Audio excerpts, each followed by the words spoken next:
Então podem ficar sentados, mas eu quero que você abra a sua Bíblia comigo em 2 Timóteo, capítulo 3, versos 14, verso 15. Como nós vamos explicando, eu não vou ler toda a passagem para não tomar muito tempo com a leitura, mas nós vamos seguindo aqui, ok? Muito bem. 2 Timóteo, capítulo 3, versos 14 a 15. E eu quero que todos os jovens, os adolescentes, estejam atentos. Eu vou falar paulatinamente, para que vocês entendam, para que vocês façam isso. Tu, porém, permanece naquilo que aprendeste e de que foste inteirado, sabendo de quem o tens aprendido, e que desde a tua meninice, desde a tua infância, desde a tua fase de bebê, sabes as sagradas letras, sabe as sagradas letras que podem fazer-te sábio para a salvação pela fé que há em Jesus Cristo.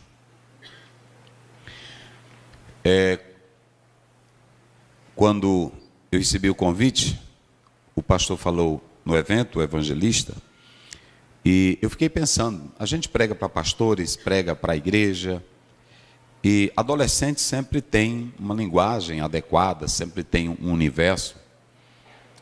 E foi a palavra que Deus colocou no meu coração para preparar vocês para um tempo perigoso que vem aí. Digam comigo, preparados para um tempo perigoso. Só vocês. Muito bem.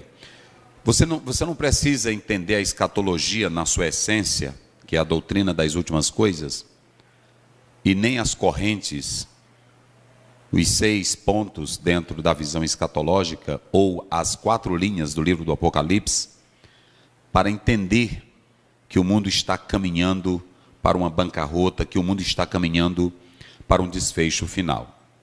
Não precisa.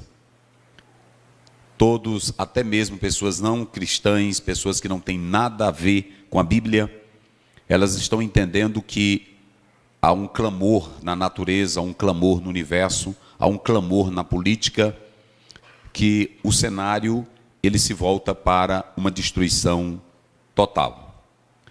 E eu quero dizer a todos os jovens assembleianos que estão aqui, que na hora que você abre a sua Bíblia, em 1 João 5,19, lá está escrito: sabemos que somos de Deus e que o mundo jaz no maligno. Ouçam bem isso. Sabemos que somos de Deus e que o mundo jaz no maligno. Fora de Deus, fora de Cristo, todo o sistema do mundo está na direção de quem? De Satanás. Peter Jones escreveu um livro sobre os deuses do sexo, e nessa obra que ele escreveu, ele fala que toda a sociedade no mundo hoje está querendo voltar para o mesmo estilo de vida de Canaã. O que era que tinha no estilo de vida de Canaã? O pai fazia sexo com a filha fazia sexo com o pai, o genro fazia sexo com a sogra, e era um bacanal e uma mistura tremenda. O que tinha em Canaã? Pedofilia. O que tinha em Canaã? Homossexualismo. O que tinha em Canaã? Sexo com animal. O que tinha em Canaã? Tudo o que a sociedade pervertida quer hoje já tinha em Canaã. E nessa obra de Peter Jones, ele diz que no estado de Illinois, eles começaram a colocar uma matéria dentro da universidade sobre a importância da moça ser uma prostituta. Ser uma prostituta, dela vender o corpo, dela ter o prazer dela. E eu quero dizer a vocês que é muito importante que vocês sejam cheios do Espírito Santo. Mas eu quero que vocês façam a dosagem certa, cheio do ensino e cheio do Espírito. Porque você não vai vencer só com um barulho pentecostal. Por que eu estou dizendo isso? Ontem eu estive numa banca, eu estava na convenção, mas eu tive que fazer uma defesa da minha tese, e tinham vários doutores. Mas esses doutores acabaram com a minha tese. Acabaram com a minha tese.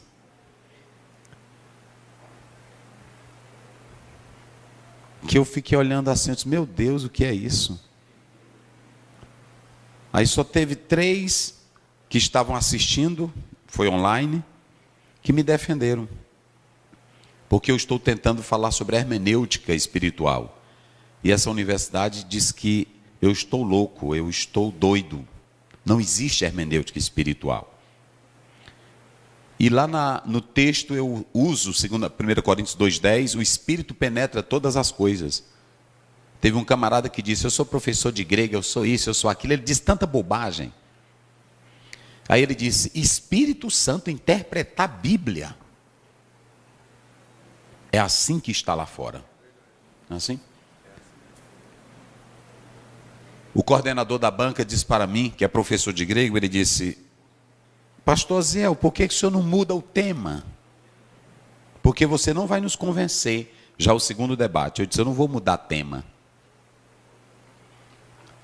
E ontem doeu muito minha cabeça por isso. E só tem 2 pentecostais lá. Então o que eu quero dizer para vocês que estão aqui nessa oportunidade é que essas universidades, elas estão preparando um cenário para que essa fé que você tem, ela não vale nada. Eles estão preparando para dizer a você que não existe Deus, que não existe fé, que isso vai do conceito que você cria na sua mente, que você imagina.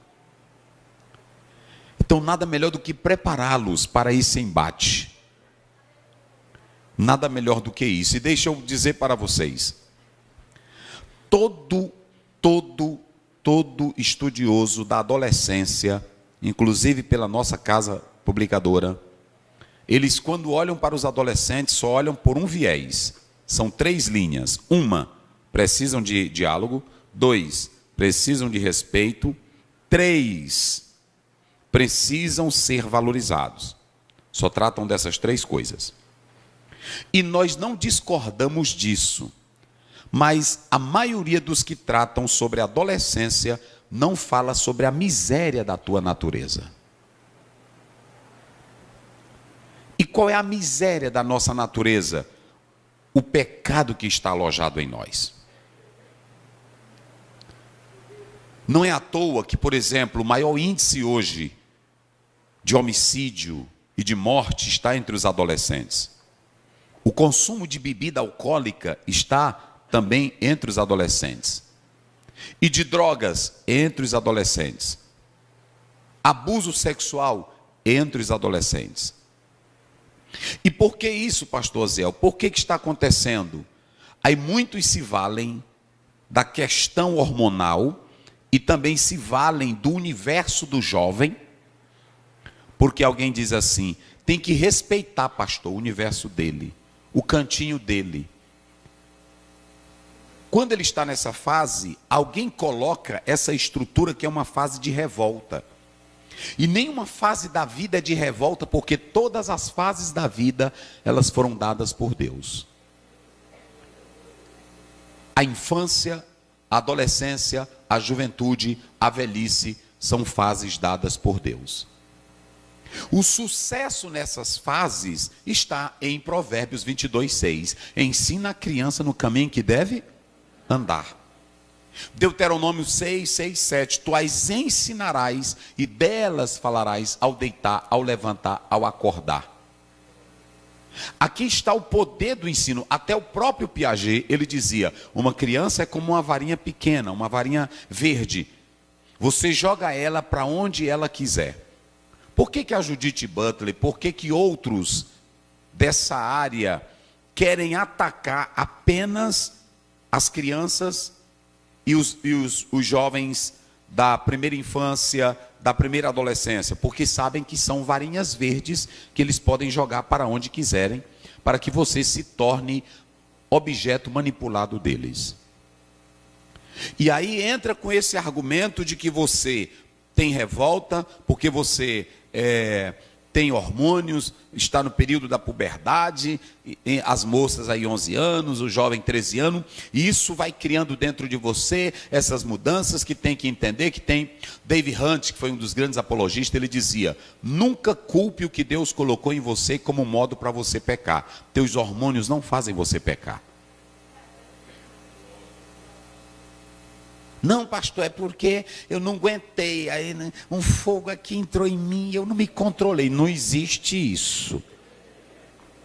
Paulo diz assim, se tu vê que não aguenta, está lá em 1 Coríntios 7, se tu vê que não aguenta, faça o quê? Case. Pronto, tinha uma irmãzinha lá na igreja que o irmão disse assim, pastor, essa irmã aí é a irmã corrimão. Eu disse, irmã corrimão? Não sei o que é isso, irmão. Ele diz, todo menino aqui na igreja passa a mão nela. Eu disse, minha santa, pois te casa. Te casa, pede a aprovação e te casa, é melhor casar. Mas deixa eu dizer, não culpe o corpo, não culpe o hormônio, não culpe nada. Agora olhe para cá. Por que eu estou dizendo isso? Porque quando José, ele foi vendido pelos seus irmãos, está lá no 39, quando você lê do 37 até o 50, que é a história dele, você vê que ele vai ser vendido com 17 anos de idade.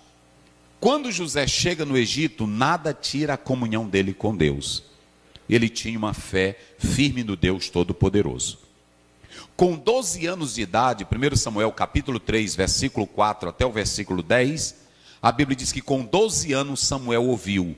Samuel, ele disse, fala Senhor, porque o teu servo ouve. Com 12 anos de idade. Essa criança que pregou aqui há pouco, falando de 16, do capítulo 16, Davi era um adolescente quando Saul manda chamar ele para o palácio. Ele era um adolescente. Quando você vai para o capítulo 1, verso 8 de Daniel, nós não nos contaminaremos com a comida do rei. Você tem ali um jovem, no livro muito antigo do pastor Antônio Gilberto, ele dizia, você tem jovens de 15 a 17 anos, que na Babilônia saíram de lá. A Babilônia não é o problema, o mundo não é o problema, forró não é problema, sexo não é problema, nada disso. A questão é a tua estrutura, que tipo de fé é a tua fé? Qual é a tua estrutura, qual é a tua formação em casa? Essa é a questão. Você pode ir para onde você quiser. A CPAD lançou um livro, é até de um americano, sobre a universidade, muito bom. E ele combate, por exemplo, as ideias do naturalismo, ele combate vários tipos de filosofia, que vocês podem depois ler esse livro. E aí é o seguinte, a questão é, que tipo de formação você recebeu em casa? Você vê que a mãe, quando desmama Samuel, coloca Samuel na casa de um sacerdote, que os filhos não valiam nada. Eu pergunto, os erros e os pecados dos filhos de Eli atingiram Samuel? E no capítulo 3, versos 1, verso final, o versículo antecedente final diz assim, e Samuel crescia e nenhuma de suas palavras caíam por terra. Então, ouçam bem, se vocês analisarem, a Bíblia diz em Lucas capítulo 1, verso 15, que diz assim, e o próprio João Batista será grande diante do Senhor. Ele será grande e será cheio do Espírito Santo desde o ventre da sua mãe.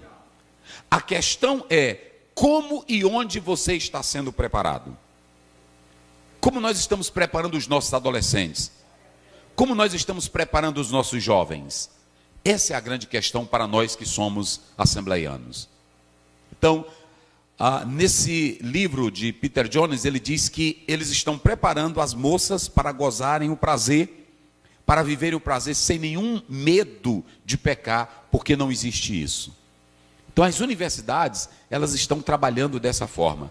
Gramsci dizia, se nós quisermos destruir a igreja, se nós quisermos destruir um Estado, vamos começar pela família. A família é a base.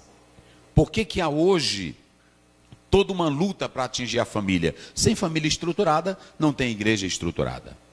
Ok? Então, eu estou colocando isso aqui para que você que é um adolescente, que está aqui, talvez você pergunte, eu com 12 anos, pastor Azel, eu posso fazer o quê? Pode ouvir a voz de Deus como Samuel ouviu. Eu com 17 anos posso fazer o quê? Pode morar na Babilônia. Não tem problema tu morar na Babilônia. Não tem problema tu morar em Hollywood. Não tem não, meu irmão. Pastor, eu estou trabalhando em Hollywood. Amém. Não tem problema. Agora não deixe o Hollywood entrar em você.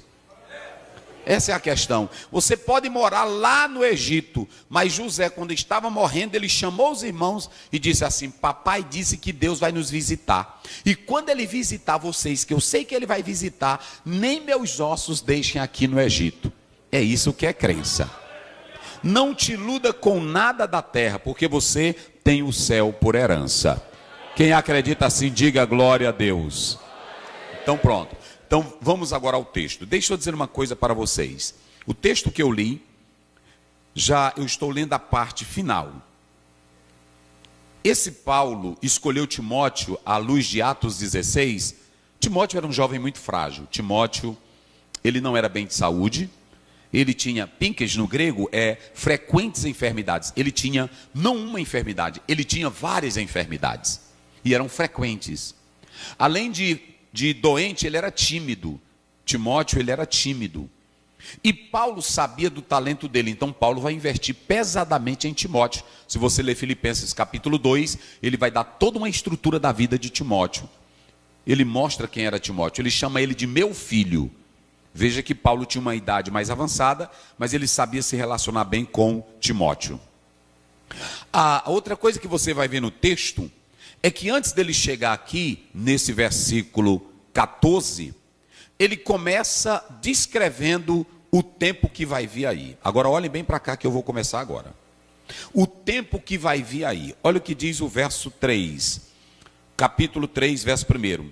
Sabe, porém, isto, que nos últimos dias sobrevirão tempos trabalhosos. Qual um jovem, um adolescente que pode ler aí a palavra do Senhor em Mateus 8, 28. Rapidinho, abra a sua Bíblia aí, Mateus 8, 28. Pega esse texto aí, vamos lá. Quem encontrou? Já encontraram? 8, 28. Como diz aí a palavra de Deus? Vamos lá. E, tendo chegado ao outro lado, a região dos Gerezenos, deram-lhe ao encontro 2 homens possuídos por demônios. Vieram 2 homens possuídos por demônios. Vai. Que saíam dos sepulcros. Olha aí. Essa expressão que Paulo diz aqui no verso 3, sobrevirão, é um tempo futuro que ele está falando. Eu vou falar isso aqui para os senhores. Essa construção verbal aqui, ela é muito importante, porque essa construção verbal, ela está apontando para o futuro, mas ela já estava acontecendo. Já nos dias de Timóteo, ela estava acontecendo.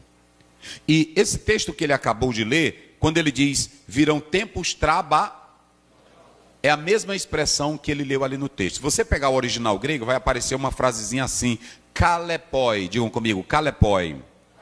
Diga bem forte, kalepoi.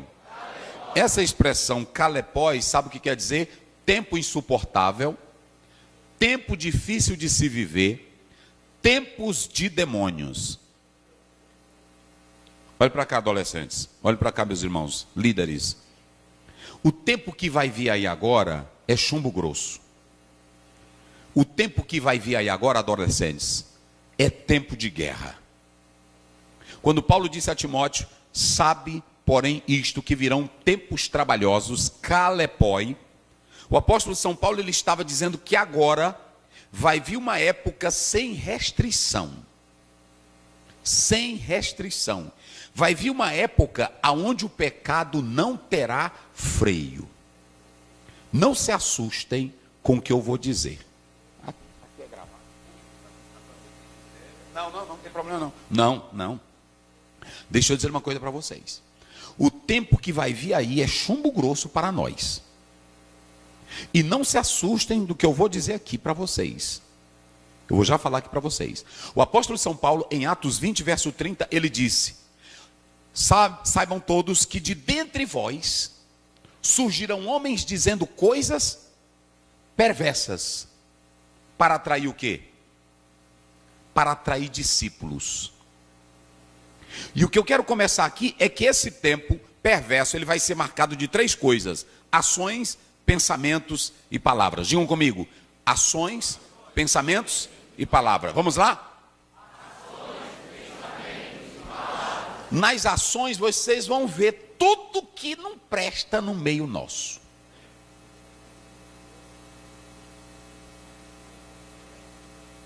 Adolescente que vai sair aqui dizendo que não é mais homem.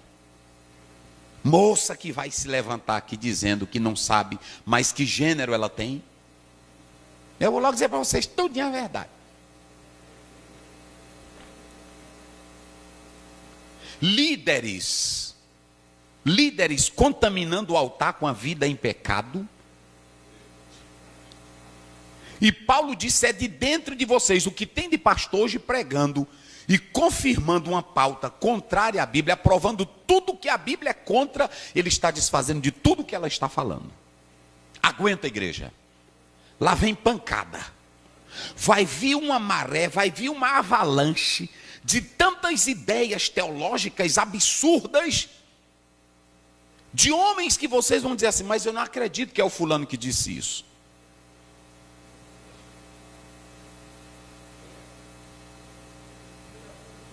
Deixa eu dizer uma coisa para vocês: os tempos que vão vir aí, os 2 demônios que o irmão acabou de ler, Paulo está dizendo, os tempos que vão vir aí são tempos de homens endemoninhados, mulheres endemoninhadas. E vocês pensam que pregadorzinho de graça, pregadorzinho sem fé, pregadorzinho que só quer like, vocês pensam que eles vão ficar de pé? Pode se preparar que a pancada vai ser grande. Só vai ficar aqui quem realmente foi chamado pelo Senhor e quem crê no Deus de Israel.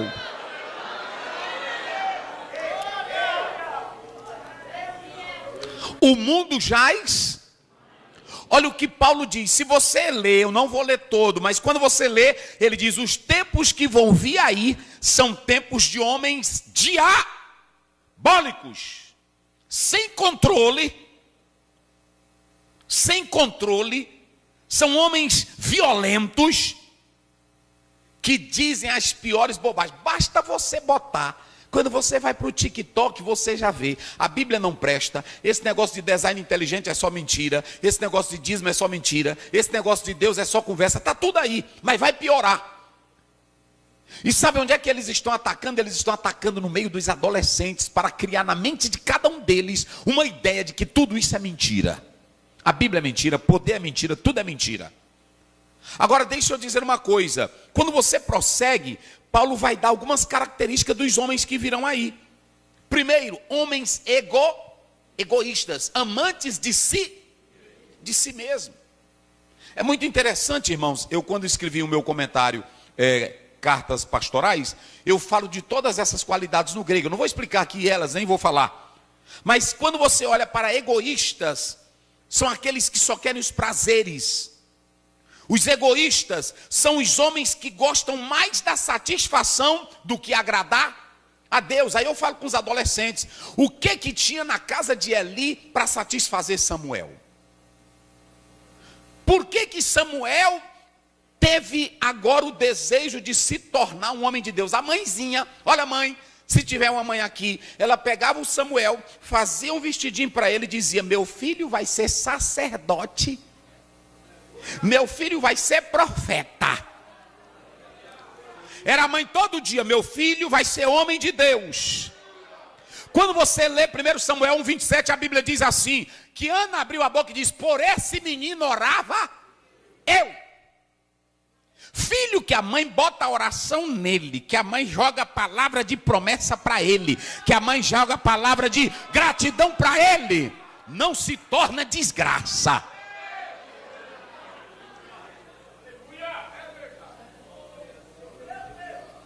É assim. Aí a mãe orava e colocava na ideia, na mente de Samuel. Aí Samuel estava, os 2 filhos de Eli não valia nada, era tudo pecador, beberrão. Mas Samuel estava lá na casa de quem?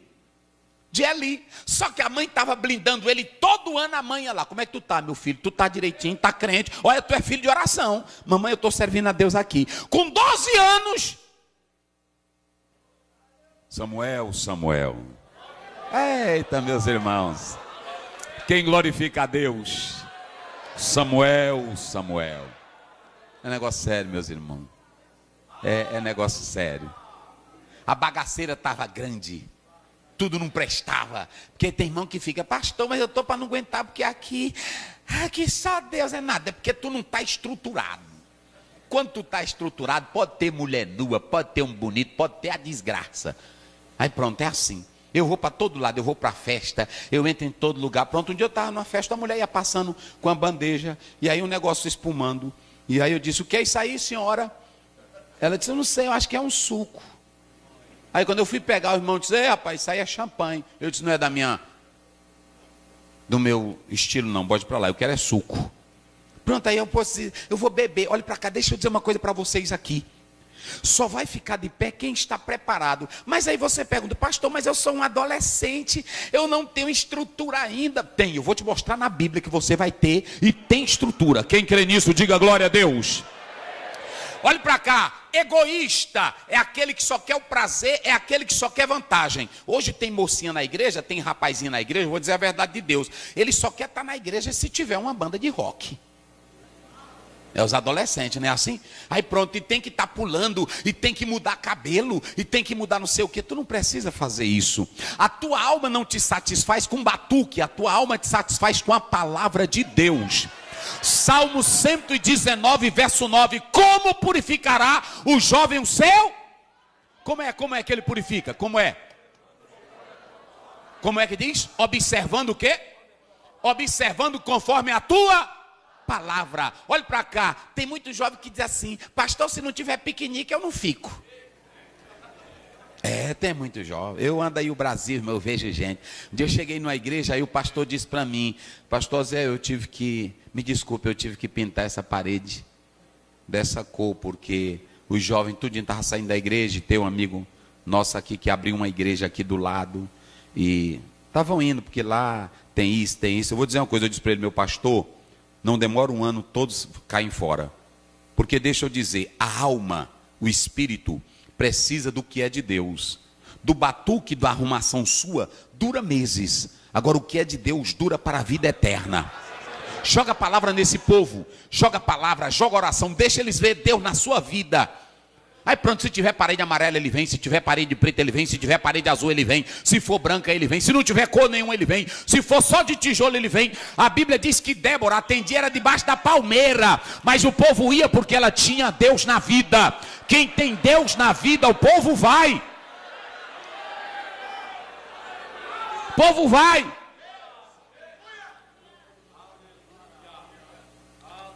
Egoístas. Os egoístas, eles querem Deus como amigo, mas para os prazeres. E Paulo está dizendo aqui, olha, eles são avarentos, eles gostam de dinheiro, eles gostam da satisfação, eles gostam. Vocês podem analisar uma coisa, eu não sou saudosista, mas no meu tempo eu via uma fila de rapazes que queriam ser pregadores. Hoje eu dirijo uma igreja que é a maior luta para me ver um rapaz que quer pregar. Eu via moças, era cantando, era vocal. Eu cantava em vocal, quando terminava de cantar, a igreja estava pegando fogo. O vocal terminava de cantar. O que era isso? Alguém diz assim, não, era sede de Deus. Era porque as pessoas pensavam mais em Deus. As pessoas queriam estar mais ligadas em Deus. Então, observem bem. Se vocês analisarem, Paulo diz aí nesse texto, que eles são blasfemos, desobedientes aos pais, mãe, profanos, ingratos, irreconciliáveis. Ele está dizendo, eles não gostam de acordo, não gostam de aliança, não gostam de comunhão. Se vocês pegarem isso aqui e trouxerem para o universo da adolescência, há uma palavra que está aí, arrogante, altivos, que despreza também o conselho de pai e conselho de mãe. E se eu levar isso só para a questão do período da adolescência e esquecer a natureza pecaminosa que nós temos, não vai dar certo. Quando você pega Mateus capítulo 15, verso 19, você aplica tudo isso aqui. Jesus diz que todo pecado começa no coração. Então quando você olha para esse texto, a minha pergunta é, lá vai, olha aí, se vocês analisarem, egoístas, arrogantes, inimigos do bem, aborrecedores, feiticeiros.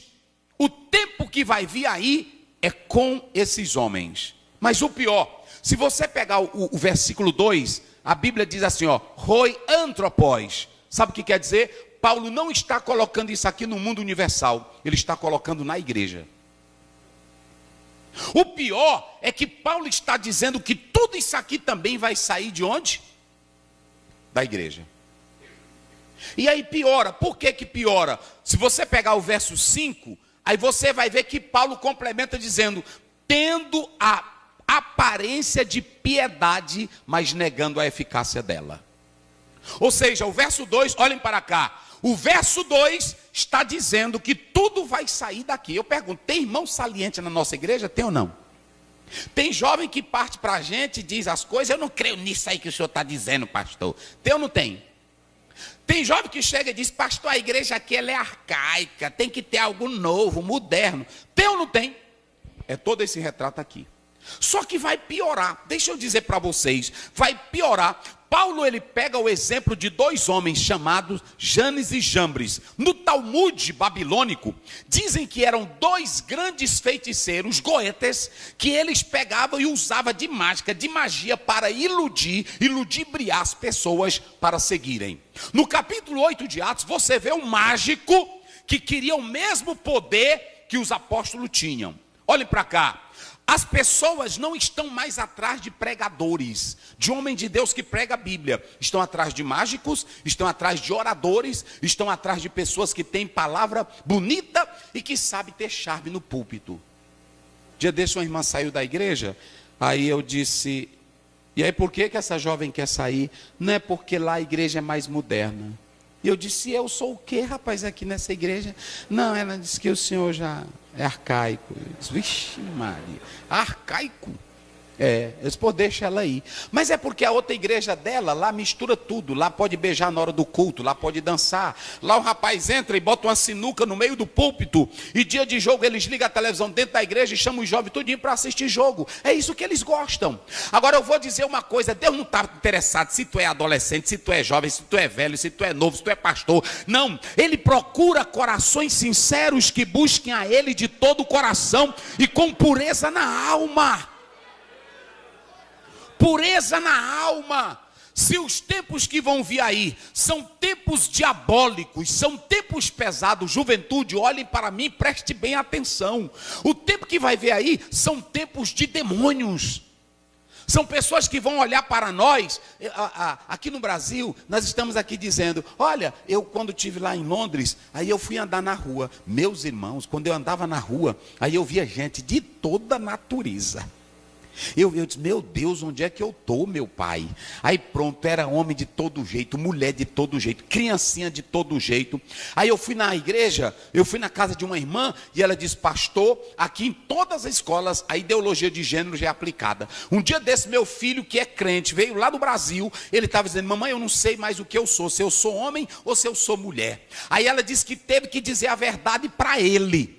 Deixa eu dizer, vai vir chumbo grosso aí, vai vir coisa pesada. E talvez você me pergunta, pastor Aziel, e como é que nós vamos enfrentar esses tempos de demônios? Esses tempos perigosos que estão vindo aí, como é que nós vamos enfrentar? Porque em primeiro lugar, Paulo chama de tempos trabalhosos. Quando você vai lá para 1 João 2,18, ele diz, filhinhos, é já a última hora, e muitos anticristo têm se levantado, como também outros anticristos já se levantaram, mas nós sabemos que nós somos de Deus. Deixa eu dizer uma coisa para vocês aqui nesta tarde.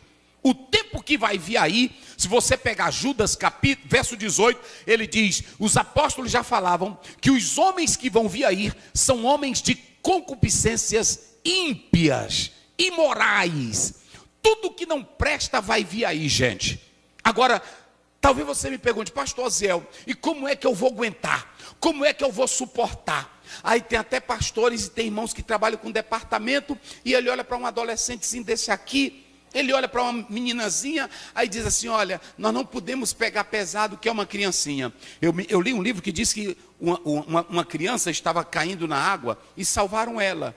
E aí, quando perguntaram para aquela criança, como é o teu nome? Ele disse, meu nome é Hitler. Salvaram o maior monstro da história. Mas quem imaginava que Hitler, uma criancinha tão limpa, tão pura, se tornava um monstro? Olhe para cá. Sabe por que o Hitler se tornou um monstro? Ele acreditou na teoria da evolução. Ele acreditou no que Nietzsche ensinava. Ele bebia nas fontes desses filósofos. Aquilo que era puro se tornou uma maldade. E eles estão enchendo os nossos filhos, as nossas crianças. Os meninos indo da igreja, tem menina aí que passa o dia todo naquele jogo que é quase real.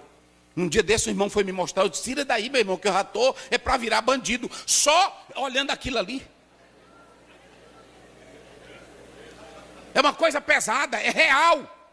Agora olha para cá, pastor Ziel. E como é que é o meu filho, como é que a minha filha, como é que um adolescente, ele vai aguentar esses tempos calepói, esses tempos de demônios que vão vir aí? Olhe para cá, não precisa ter medo, eu não vi amedrontar ninguém. Paulo olhou para Timóteo e ele vai dar 3 exemplos. Ele olha para Timóteo e diz, Timóteo, o tempo que vai vir aí é de chumbo grosso, a artilharia é pesada, o tempo que vai vir aí é de demônios. Mas tu me conhece. Eita glória. Olha o que ele diz no verso 14. Tu tens seguido a minha doutrina. Tu tens seguido o meu modo de viver. A minha intenção, a minha longanimidade, o meu amor, a minha paciência. Timóteo, tu me conheces. Jovem, quem é o teu referencial? Para quem você olha na igreja, para quem você olha na sua caminhada de fé, quem é teu herói? Pense agora bem aí, eu sei que você estudinho tem um herói. Qual é o teu herói da fé hoje? Qual é o teu herói na caminhada da fé? Quem é que te ilumina? Quem é que te espelha? Quem é que te dá assim inspiração? Vamos lá, os jovens, você que está aqui, o que leva você, por exemplo, a ir para o espelho e aí você diz assim, eu quero meu cabelo, desse cabelo aqui, eu quero desse jeito aqui. O que te leva a fazer isso? Quem é teu modelo? Não, só me diga, agora eu quero que vocês me digam. Pronto, não, esse modelo aqui, por exemplo, será que você pegou uma galeria dos heróis da fé e pegou e disse, esse cabelo que eu estou usando aqui é o modelo do cabelo do Spurgeon? Esse cabelo aqui é o modelo do cabelo do John Wesley. Será que tem algum jovem aqui na igreja que cortou o cabelo do jeito do cabelo do Billy Graham? Não, sabe por quê? Porque a maioria dos senhores e das senhoras que estão aqui, eu vim aqui como homem de Deus, irmão, não vim aqui para fazer graça, eu vim aqui para trazer a palavra de Deus. A maioria de vocês, quando vão para o espelho, vocês estão totalmente dominados por um ídolo. Às vezes é um ídolo do futebol, às vezes é o ídolo da música, às vezes é o ídolo da televisão. E você nunca procurou assim, Espírito Santo, o que tu queres comigo? O que tu queres com a minha vida? Em quem você está se espelhando? Às vezes você, olha, essa teologia neutra que está entrando aí, que é uma desgraça, deixa eu dizer para vocês aqui, está influenciando muitos jovens. Eu me lembro que a primeira vez que eu vi um cantor, aí eu achei bonita a guitarra dele. E eu disse, eu vou fazer uma guitarra dessa para mim e botar na minha camisa. E eu dei a camisa para o irmão, ele desenhou a guitarra. E quando eu entrei em casa, aí quando eu dei fé, já era lapada nas costas do cinturão do pai. Ele disse, nego sem vergonha, quem mandou tu botar essa guitarra, moleque? Que eu mandei desenhar a guitarra do Bob Marley para mim.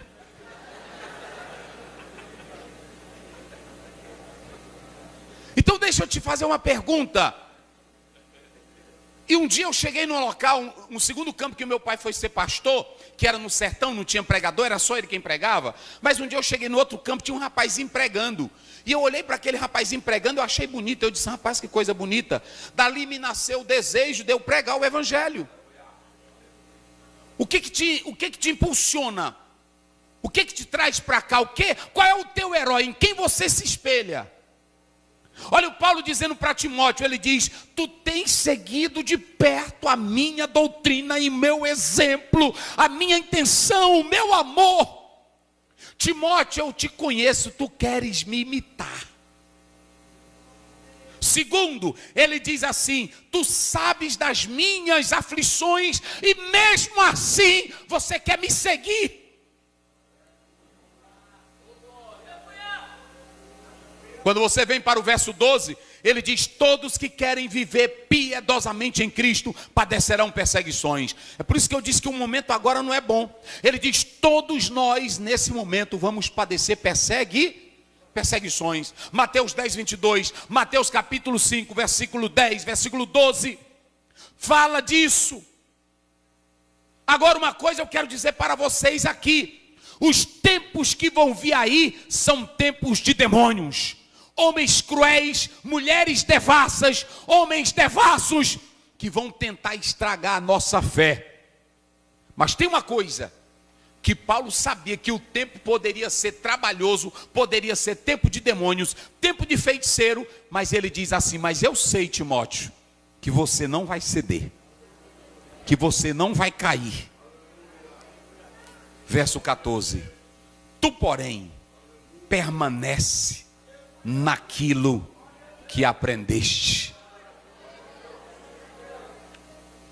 O problema não é aprender, irmão. Tem muita gente aprendendo. É saber com quem você está aprendendo. Tem irmão que faz curso teológico. Aí a gente chega: você fez seu curso teológico aonde? Dia desse o irmão disse para mim: pastor, o irmão me mandou um pacote com todos os livros e as matérias. Eu fiz um provão e eu sou bacharel em teologia. A questão não é aprender, a questão é saber com quem você está aprendendo. Esse é o problema, gente. Jovens, esse é o problema. E aí você vai para a escola, você vai para a universidade, e quando você chega lá, se você não tiver as sagradas letras, olhe para mim aqui, eu vou dizer uma coisa e não se zanguem comigo. Os tempos de demônios que vão vir aí, você não vai vencer com louvor não, viu? Logo te dizendo. Os tempos de demônios que vem aí, você não vai vencer no grito, de jeito nenhum. O tempo de demônio que vai vir aí, homens liberais e pecaminosos, você não vai vencer com a mensagenzinha coach, a mensagenzinha agradável. Vem cá, querida, vem cá, amor. Um dia um irmão chegou para mim e disse: pastor Aziel, eu fui visitar uma igreja e lá o pastor fica na porta. Ele jogando para mim, e eu só entendendo a jogada dele. Achei lindo que ele é a esposa. Eu disse: é, irmão, é. O senhor não pensa assim? Eu disse: olha, é o seguinte, eu visito um monte de área, eu visito um monte de crente, eu atendo toda hora. Aí eu tenho hora de chegar aqui, tem hora que eu não chego. Agora, se você depender de vir para cá por causa da minha cortesia, é bom fazer. Mas você não vai se sustentar. Porque no dia que eu não puder fazer, tu se zanga. É bom tu vir para cá conhecendo quem te chamou para cá e a palavra que está dentro da tua vida. Tu, porém, meu filho, olha aí, permanece naquilo que aprendeste e de que foste inteirado, sabendo de quem tem aprendido. Agora olha para cá. E que desde a tua meninice. O que diz aí, jovens? Leiam só vocês essa parte para vocês saberem que não é coisa da minha cabeça. Sabe o que? Hagios, grafeis, sabe as sagradas? Eu nunca li, jovens, eu vou dizer uma coisa para vocês, pastor Elias Torralbo, eu comecei a pregar muito cedo, e eu fazia muito barulho quando eu comecei a pregar, eu era muito encabulado com barulho, eu corria, eu deitava no chão, eu era doido mesmo, não tinha negócio comigo não. Só que depois eu entendi que eu fazia isso, outro pregador que via fazia isso, e os nossos jovens mudando de igreja, sendo derrotados nas universidades, e nós sem prepararmos a mente e o coração deles para combater lá fora. E eu me voltei muito para isso aqui. Observem bem, Paulo não diz assim, olha, ele diz da seguinte, as sagradas letras. O que ele diz? Vamos lá, só vocês. As sagradas, ela pode te fazer o quê? Vamos lá, pode te fazer o quê? Me diz qual é o outro livro que guia você para a salvação. Não, se tu me convenceres aqui hoje, pastor, tem outra coisa aqui que me guia para a salvação. Se não for isso aqui. Qual é a outra experiência que te guia para a vida eterna, se não for a Bíblia?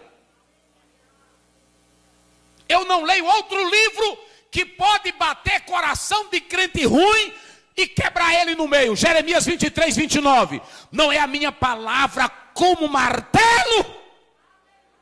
Diz o Senhor. E como fogo que queima a lenha. Quem gosta da Bíblia, irmão? Quem gosta? Eita glória. Eu não li outro livro que diz em João 17, 17. Santifica-os na a tua palavra. Eu não li outro livro na Bíblia ou em qualquer outro lugar, só nela. Salmo 119, 105. Lâmpada para os meus pés é a tua e luz. Eu não li outro livro como está em Provérbio 35. A palavra do Senhor é pura. Pega a tua Bíblia aí, levante ela. Levante ela e diga, pode vir, Satanás. Pode vir com o teu tempo difícil. Pode vir com a tua apostasia, mas aqui tem Bíblia. Eu vou ficar de pé.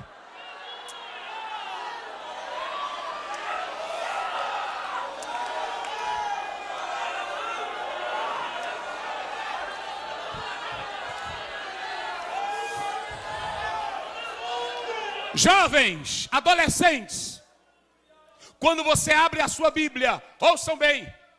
Jesus disse em João 5,39, se vocês examinassem direito as Escrituras, elas de mim, quem é que testifica de Jesus? Se tu leres, por exemplo, Justin Gardner, se você ler O Mundo de Sofia, tem alguma testificação de Jesus? Me diga, tem? Se você ler o livro A Cabana, tem alguma coisa de Jesus? Não. Tu pode ler o melhor livro do mundo. Se tu pegar C.S. Lewis, ele tem coisa boa. Mas nenhum livro no mundo é que nesse aqui. Ainda tem mais. A Bíblia não joga para nenhum livro. Todo livro joga para a Bíblia. Onde é que tu já viu a Bíblia dizer, diz o pastor Antônio Gilberto? Tem na Bíblia? Me mostra. Tem? Tem na Bíblia, diz o Osiel Gomes. Tem? Diz o Elias Torralbo. Tem? John Bevere diz, aonde não tem Bíblia, Deus não fala. Aqui na igreja tem que ser assim. Assim diz a Bíblia, assim diz a Bíblia, assim diz a Bíblia, assim diz a Bíblia, assim diz a Bíblia, assim diz a Bíblia, assim diz a Bíblia.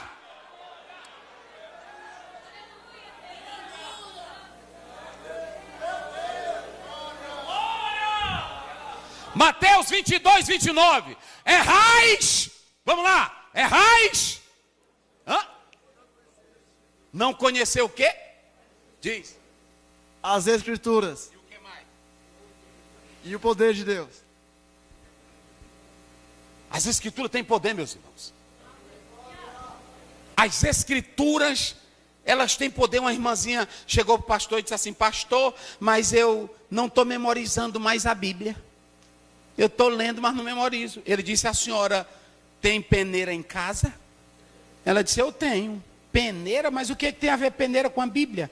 Ele disse, quando a senhora lava a peneira segura a água? Segura? Sim ou não? Mas o que acontece? A água tira a sujeira. Mesmo que você não memorize ela, mas só tu lendo ela, ela já tira a tua ruindade.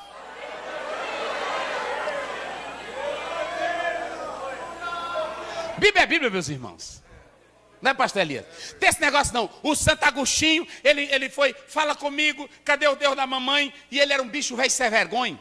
Gostava de mulher, raparigueiro, safado. Era imoral. Foi maniqueu, ele foi todo que era diabo. Aí ele disse, se o Deus da mamãe existe, fala comigo. E quando ele abriu, foi em Romanos. e bateu em cima da ferida dele.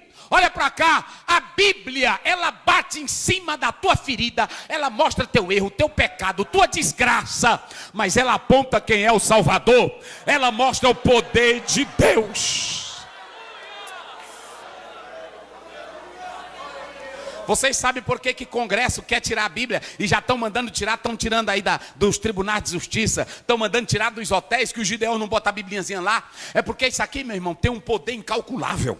Isso aqui não precisa outra coisa, se a juventude aqui, ela amasse Bíblia. Eu estou falando de amar, como diz o Salmo 119, 18: desvenda os meus olhos, para que eu veja as maravilhas da tua.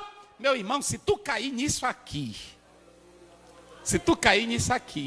é como um irmão lá em São Luís, ele estava entregando a Bíbliazinha dos Gideões, aí um malandro velho chegou para ele: se Bíblia vale nada, rapaz, deixa de besteira, eu vou pegar ela e vou rasgar todinho e vou fumar.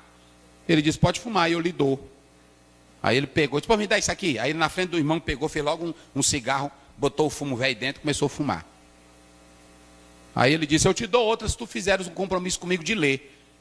Ele disse: eu leio, mas cada página que eu for lendo eu faço cigarro. Eu disse: fechado. Aí pronto, está fechado, pode ler. Aí pronto, quando passou um tempo, aí ele disse que ele deu o telefone dele e o irmão ligou. Ele contou agora lá na igreja. Aí ele ligou. Aí ele disse: irmão, me deu outro Novo Testamento. O outro eu já acabei. Foi. Aí ele disse: já acabou? Ele disse: já. E vem aqui em casa. Ele disse: eu lá vou na casa dele, um bicho velho daquele, ruim que só. Mas aí a voz disse: vai, rapaz, é um bairro perigoso lá em São Luís.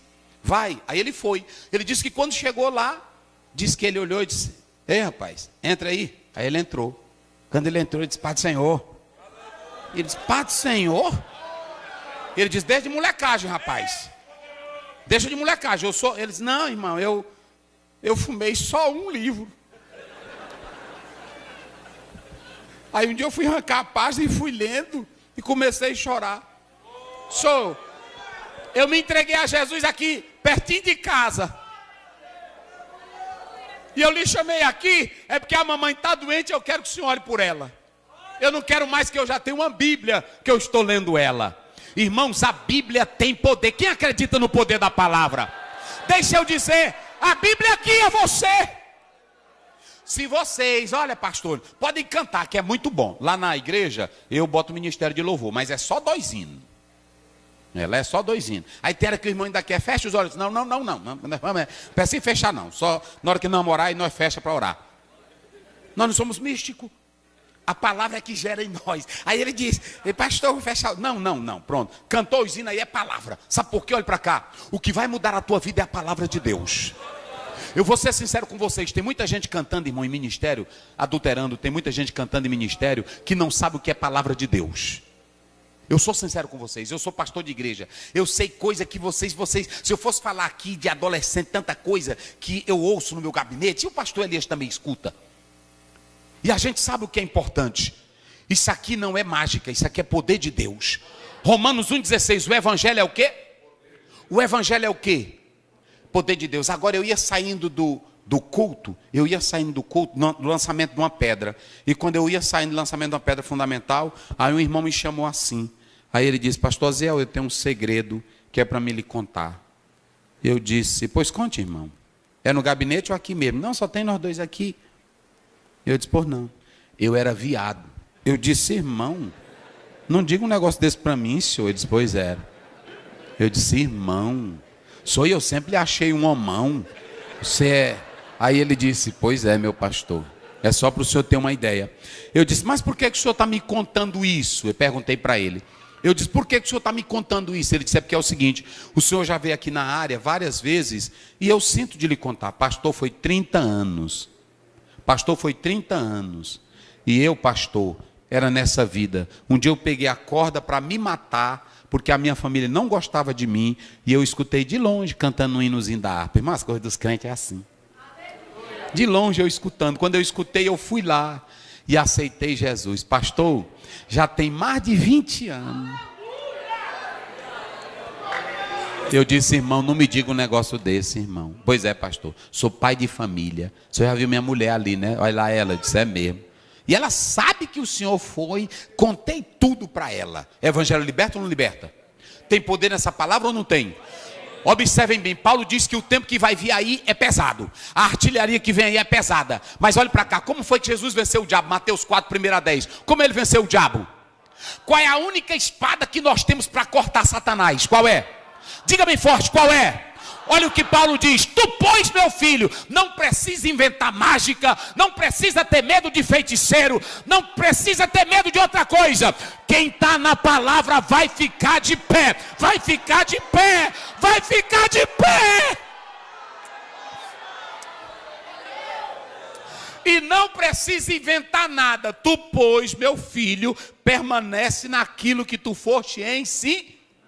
E nas sagradas, quando você chegar em casa, pega a sua Bíblia, capítulo 1, verso 5 de 2 Timóteo. Aí ele diz: primeiramente habitou na tua avó, Loide, e na tua mãe, Eunice, e agora eu sei que habita em ti. Olha uma fé histórica. A fé começava no lar. O problema é que nós não estamos botando Bíblia em casa. Tem muitos irmãos que tem Bíblia, mas só na prateleira. Não tem Bíblia para ensinar. Vocês sabiam, eu li um autor, que no Novo Testamento não tinha problema quase de casais? Sabiam que não tinha quase problema de casais? E eu li um grande autor que ele explicou isso. Se você pegar Tito 2,4, a Bíblia diz: as mulheres mais velhas ensinem as mais. Ou seja, quem ensinava era a mãe. A mãe tem que ensinar a Bíblia, pegar o meninozinho, pegar a meninazinha, pegar esse adolescente e ensinar a Bíblia. Ensinar ao deitar, ao levantar, ao acordar. Por que nós vamos ficar de pé? Primeiro, porque só esse livro nos leva à experiência da salvação. Segundo, ela tem um valor educacional e moral. Irmão, não há um livro na Bíblia que ensine uma pessoa, um livro lá fora que ensine você a ser santo. A Bíblia é o único livro que te ensina a ser santo. Agora, sabe por que muita gente não gosta da Bíblia? É porque na hora que abre a Bíblia, ela diz: o mentiroso fica de fora. Aí ele diz: aqui não dá para mim, eu vou pular essa página bem aqui. Aí quando chega na outra, quem se prostitui não entra, aqui também não dá para mim. Não é assim? Eu vou pular para outra. O problema é esse aí, é porque a Bíblia, ela confronta o teu pecado. Ela te chama para uma vida de moral e de conduta. Então essa é a segunda coisa. A terceira coisa é escrito sagrado. Saiu de onde? Saiu de onde a palavra? Vamos lá, saiu de onde? Da boca de? Saiu de onde? Saiu de onde? Agora pegue esse livro. Vou te dar um conselho aqui. Pregue esse livro. Pegue ele, coloque no seu coração e na sua alma. Não vai ter demônio que vá te resistir. Porque você está blindado pela santa palavra de Deus. Queridos, eu vou encerrar agora. Mas eu vim aqui só dizer isso. Para vocês que são adolescentes. Fiquem na palavra. Moças e rapazes, escute o que eu vou dizer aqui. Não se iludam com os professores da escola de vocês. Não se iludam com os doutores de vocês. Não se apaixonem com os mestres de vocês da escola. Se apaixonem pelo que a Bíblia diz. Fique com a palavra de Deus. Até a vinda de Jesus, olhem para cá. Até a vinda de Jesus, o tempo que vai vir aí é de apostasia. E Paulo diz que a apostasia vai sair de dentro da igreja, porque o mundo não tem do que apostatar. Quem tem são os líderes que estão aqui dentro. Se vocês analisarem as maiores aberrações que estão saindo das igrejas.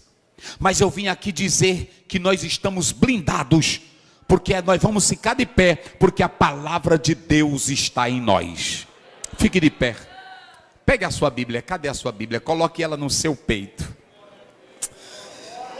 Glória a Deus. Glória a Deus. Glória a Deus. Queridos, eu estou pedindo a Deus para Ele me preparar para esse tempo que vai vir aí. Tempos trabalhosos. Tempos de demônios, tempos de negação de fé, tempos de escândalos.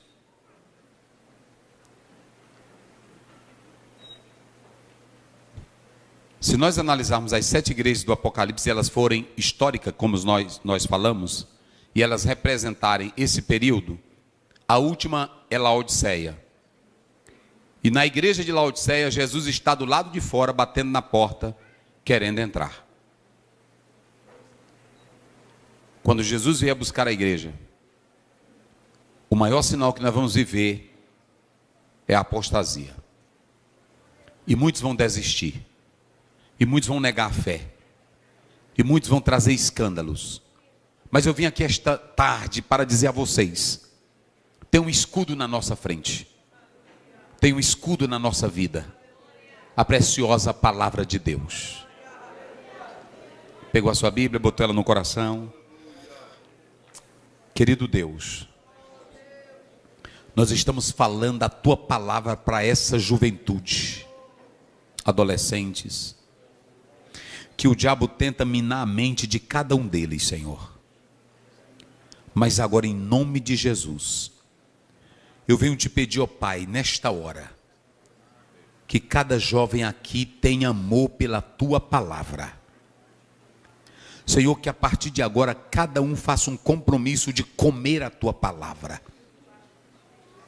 de beber na fonte da tua palavra. Senhor, eu quero te pedir agora que a mente dos teus filhos sejam fortalecidas pela palavra. E que cada jovem, que cada adolescente que está aqui saiba que o Evangelho é poder de Deus. Que o Evangelho é poder de Deus.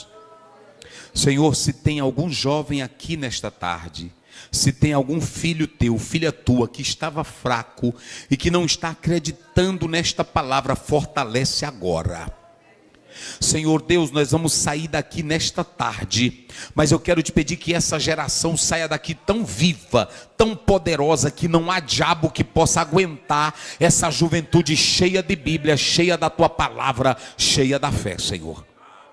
Senhor, eu te peço agora, enche do teu poder a vida de cada um. E ainda que os demônios venham contra nós, ainda que os homens cheios do diabo venham contra nós, ainda que o inferno venha contra nós, mas ele vai bater de frente com uma muralha cheia de Bíblia, uma muralha cheia de fé e cheia do poder do Espírito Santo de Deus. Agora levante a tua Bíblia com fé, Senhor, como sinal de dependência divina. Olha aí a juventude, com a tua palavra levantada, Senhor. Eu quero te pedir que cada um tenha amor por esta palavra, ame a tua palavra. E se há algum jovem, Senhor, que não está bem contigo aqui agora, que chame o seu pastor e confesse o seu pecado. Que confesse e conserte a tua vida, a sua vida, para viver em comunhão contigo, Pai. Abençoa essa juventude, Deus. Abençoa teus filhos. E quem está ligadinho na tua palavra, concede o poder do alto e os dons do Espírito Santo. E quem está ligado na tua palavra, se precisa da cura nesta hora, manifesta a cura pelo poder do Espírito Santo. Ajuda teus filhos, em nome de Jesus. Amém. Dê um abraço no seu irmão e diga para ele: vamos viver a palavra. Vamos deixar ela entrar no nosso coração. E vamos deixar ela gerar em nós conduta e santidade em nossa alma. Deus abençoe.